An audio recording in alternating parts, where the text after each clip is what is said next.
Well, this one may not be the logical choice for some because it's a card that actually has 4 questions on it, and most of the rest of them have 2. But these can happen. These are so easy to do. I figure it's a good thing, and I think it's easy. But if you don't, then all the more reason why you would want to do card number 10. This right here, if you know anything about the equation, y equals ax minus h squared plus k. If you know that the vertex is visible in that equation, then it does make it very simple.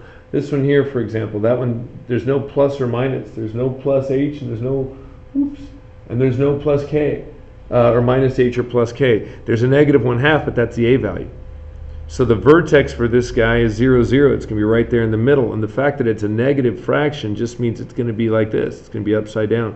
I have it opening a little bit wider, but the specifics are not necessarily as important. So that's, at least with a sketch compared to kind of some of these others. It opens a little wider, but the key thing there, it opens down. This one here has a vertex at -4 and a +2. Remember, you change the sign inside, but keep the sign outside. So you go back 1, 2, 3, 4, and you go up 2, 1, 2. That one also has a negative out in front. So it's not going to be quite as wide, but that's your vertex there. Okay, it's there's 2 graphs in one. That's graph B. Graph C is missing. It has the -3, but it doesn't have the plus k out there. So technically, it's a +0. So we can think of it as a vertex of 3, 0. So that means we're actually going over this way. 1, 2, 3. I'm putting a dot right there. There's a positive out in front, so it actually open upward. Okay, so there's your graph C. Pretty easy. The last one here, there's some people will look at that and try and move it to the left because it's a +4, so it's like the opposite of this. But you look closer, there's no parentheses here.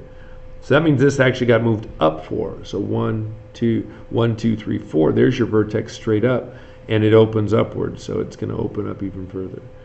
Okay, we can comment on some other things. That's D. How many solutions? That's a question we've had a few times recently. A and C both have only 2 or only 1 real root because they both touch the x-axis at one location. This one here, B, is upside down, but the vertex is above, so it has 2 real roots.